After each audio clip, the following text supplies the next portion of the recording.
Hello, welcome to Best Top 5.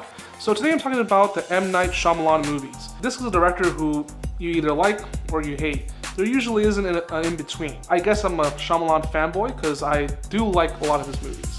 Even the bad ones I'll tend to defend. So this list is going to concentrate on his best movies. He has a pretty decent filmography, and with the release of Glass, I thought it'd be appropriate to go over those movies. I have an honorable mention, and this honorable mention, some might say that this doesn't count as an M. Night Shyamalan movie, but it does because he actually wrote and directed it. The first honorable mention is a movie called Wide Awake that was released in 1998. It was released a year before the release of The Sixth Sense. He wrote and directed it. The film is basically a story of a kid who's in a Catholic school and his grandfather just passed away, and he's trying to find the meaning of life and trying to see if there is an actual heaven and if his grandfather actually went there. It's a very simple story. It's not a horror film. Don't worry about twists or anything. It's just a simple story. It makes sense why Shyamalan got the funding and the directorial duties to do The Sixth Sense, because this is actually a pretty good movie for a first-time director. Some might say a movie like this would probably now go to Netflix or something like that, but for the time it was released, it's pretty good. The other honorable mention I wanted to put on this list is a movie called Devil. The only reason I don't want to put Devil as one of his top films is because he didn't direct it. He came up with the story, but someone else wrote the screenplay. Even though someone else wrote the screenplay, you still see a lot of his typical dialogue that's very common in his films, which has a lot of exposition, over-explanations of things that typically wouldn't be seen in a normal movie. What I mean by that is that characters tend to talk more like him rather than normal people. That's very normal in a Shyamalan movie, and you just have to accept it. The story in Devil is a group of people stuck in an elevator, and all of them have committed some type of sin. Within the people that are in the elevator, one of them is Lucifer himself. The devil is among them. But who is it, and what do they want? I liked it as a pretty good twist, and unlike some of the other films in Shyamalan's filmography, the twist is serviceable and it doesn't feel forced. But number 5 is a movie that came out not too long ago with James McAvoy in the lead, and that movie is Split. Split's a pretty good movie. When I first saw it, I wasn't buying into the whole thing of what was going on. I felt that certain things that happens to the main character and transformations I felt were a little forced. But when you get the twist that everyone knows by now because the movie Glass has been released, you find out that it's in the same universe as Unbreakable. So that, to me, elevated the film. I felt like, oh, it makes sense why all of these things are happening, so I can buy into the world that it's trying to present. McAvoy does an amazing job with the role that he's given. A guy named Kevin Wendell Crumb, who has about 24 personalities, even though you only get to see about 12 in Split. And you have Anna Taylor-Joy, who is a girl who gets kidnapped by James McAvoy's character along with her 2 friends, and they're trying to survive and they're trying to find a way to get out. The whole movie is pretty much set up to just one location. There are other locations, but they either are on flashbacks or scenes where Kevin goes to see a psychiatrist and she's trying to convince him that this beast that is supposedly within him that's going to be unleashed is all in his head. I liked it. It has a good twist, which to me serves more as kind of a revelation rather than a twist. It's just connecting itself to a bigger universe, which I thought was pretty good. I think James McAvoy is one of the better actors out there, and I don't see anybody else doing this type of personalities on screen and just switching so fast without any real cue. It just happens. It's really, really good. Number 4 is a movie that people either like or they hate. This is typical of Shyamalan movies. There's no in-between. And that movie is The Village. The Village is actually a good movie. People hate it because of the twist, and they feel the twist is forced and that it's not really a horror movie, that it doesn't scare anyone at all. I disagree. I think the problem with The Village is similar to the problem that Unbreakable had. It was marketed as a horror film because by 2004, 2005, everyone was expecting a horror film out of Shyamalan. There are horror elements in this movie, but it's more of a romance. It takes place in the 1800s. There's a group of people living in a small town, small village, hence the title of the movie, and there's a monster out there, there's something out there that is keeping these people to stay in this small town and not move out of there. The main character is played by Bryce Dallas Howard. She's blind. She falls in love with a secondary character in the film played by Joaquin Phoenix. And people didn't like that this movie concentrated too much on them instead of the world of these monsters that are out there. I like the fact that it's left mysterious. It's up to you to find out, and you eventually do find out at the end. I don't want to ruin the twist for anybody. So there are people who claim that there's similarities between The Village and a book that was written. There was actually a lawsuit. Yes, there are similarities, but at the same time, they're very different stories. But I get why people claim that. However, the story is not super complex. Characters speak pretty normal. They don't do that Shyamalan dialogue. It takes its time, it's a slow burn, and if you buy into the world that he's presenting, you're gonna really enjoy this film.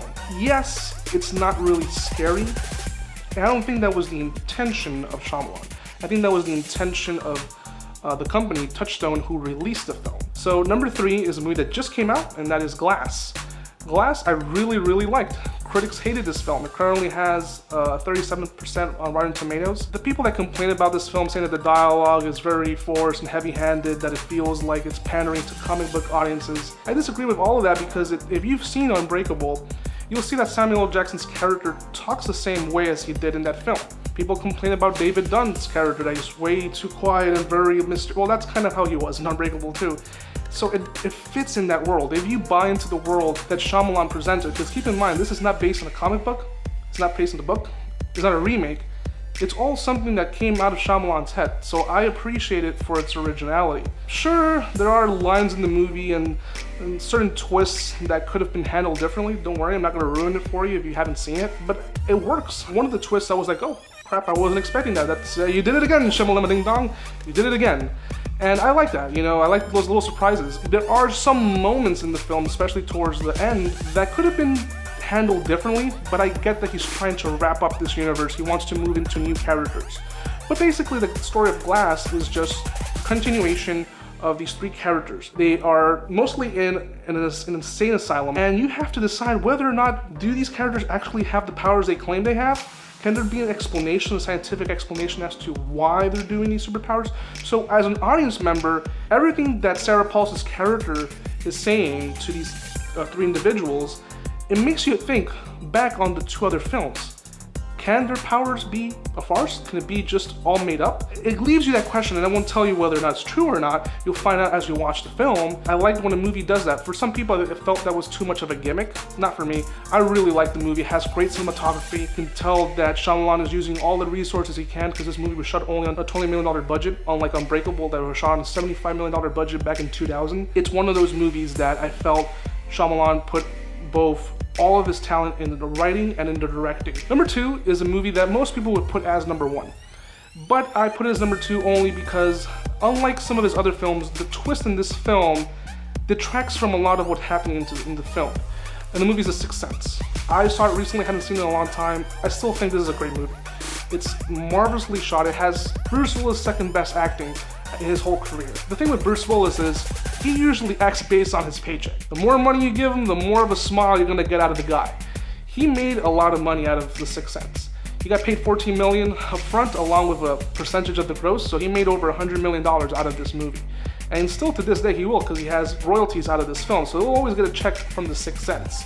And of course everyone knows the twist by now, and spoilers if you haven't, Bruce Willis is dead, he's been dead throughout the whole movie. When I said when you find out the twist, then when you revisit the film, it kind of detracts. Even though it does that, there are little hints throughout the movie. This is, again, how you do a twist.